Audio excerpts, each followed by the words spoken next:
Good afternoon, everyone. My name is Samantha Mowat. I'm a clairvoyant psychic and a contactee, and today I would like to discuss with you an encounter I had on February 28th, 2014. During this encounter, I found it kind of interesting in the sense that I went to bed that night, and the next thing I knew, I suddenly found myself upon craft.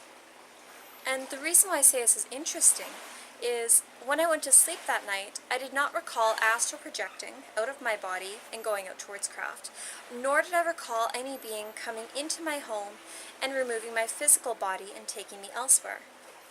Rather, the next thing I knew after falling asleep was I was suddenly on craft, very far away from home, and in this room that was different from the typical construction in which we would find with human buildings. So the room did not appear to have corners, nor did it appear to have very much furniture.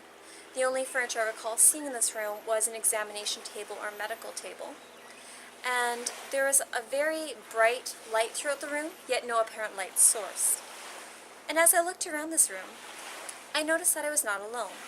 There were two other females with me, both of which appeared to be human, although one was appearing to be as one of my aunts.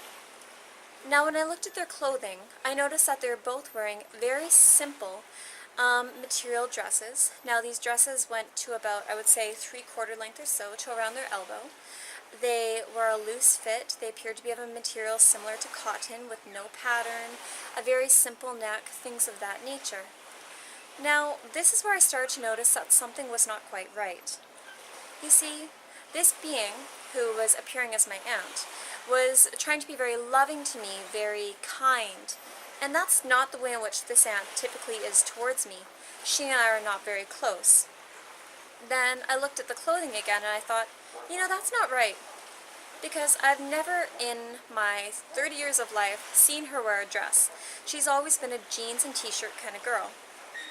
And so the moment that this occurred, I noticed that they were displaying an identity to me that was not their true identity, and this facade started to make me rather irritable. Sorry for the waves, a boat went by and it's now actually quite loud. Anyway, the next thing that happened was I started to get very irritable at these beings. I remember saying something along the lines of, "I know you're not my aunt," and then I said her name. And I felt a shift in the energy in which this being had towards me. A moment ago, I was fairly calm and complacent, and now my energy was starting to really get all irritated, and it was starting to really, almost like I was getting slightly aggressive, because I was annoyed at them.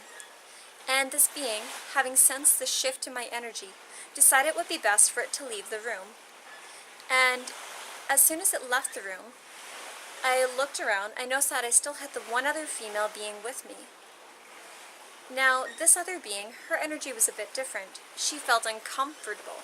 She felt as though her energy was slightly anxious, as though she were a little concerned about the level of unpredictability in which I was expressing at that time.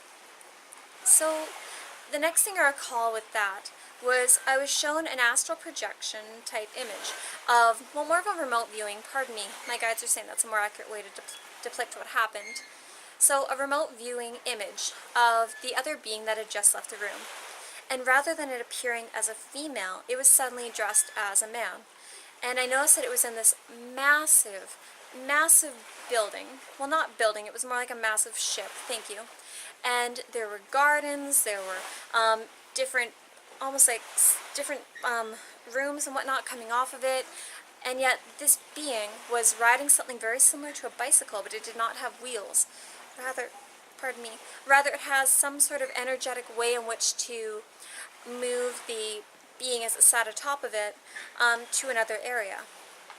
Now, I was feeling a little bit spiteful and angry, and the next thing I recall doing was I took a lot of my energy and I formed it into a ball in my hand. So I went like this, and this energy started to swirl and collect and to densify.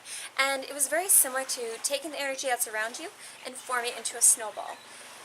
And I was being rather petulant, and then I threw the energy from where I was through the wall and towards this being. And the next thing that I knew was my energy hit this being quite hard. And as it did so, I could see the being go like this because it was in a bit of a shock. So that is what I remember from that section. The next thing that I recall was I found myself in another room. And the moment that I found myself in another room, I looked around me and I was near other people. I would say there were probably, I believe, 10, maybe 12 of us. And there appeared to be an instructor with us. And we were set apart into groups of 3. And at each table, it was kind of like floating tables is the best way to describe it. I noticed that there were a series of plants. And as we were in these little subsections, there was an instructor in front of us, and the instructor was explaining something. And I remember him being rather fascinating to look at, because he looked humanoid, yet he had very orangey red hair. His hair was quite thin, and not long. It was longer than what most men have it, probably only 2 or 3 inches, maybe 4 at most long. And he had very large, typical hybrid eyes, and they were actually quite beautiful. Now, as he was discussing with us the energy that was within the plants, we were asked to water the plants an appropriate amount of water for them. And what he was doing at that time was he was gauging our energetic awareness, our perception of the energy being emitted by the plants, and seeing how the energy coming from the plants, how we were interpreting that information and how we were going back communicating with them. And so there was myself, my husband, and another woman within our group or within our table, and she was watering the plants. And now, as she's holding this form of watering can, I'm looking at these little plants, and they, at first, are emitting this vibration that's very fast, that's very concerned, almost like they're feeling anxious and wanting her to stop. They were uncomfortable, and yet this woman's awareness at the time, she was very calm and very, almost like she was in a drug state or a sleepy type state. She wasn't very aware of what they were emitting energetically. And where this started to really get me was I started to hear the plants shrilling like they were upset, they were becoming terrified and fearful, and I looked at my instructor and I'm like, okay, is he going to do anything? What's happening? And I said, you need to stop. You need to stop watering the plants. That's enough. And I started to get really, really mad at this. And I remember, as this was happening, I was getting agitated, and I remember going up to her, and I think I actually took the watering can out of her hand, and I forcibly got her to stop.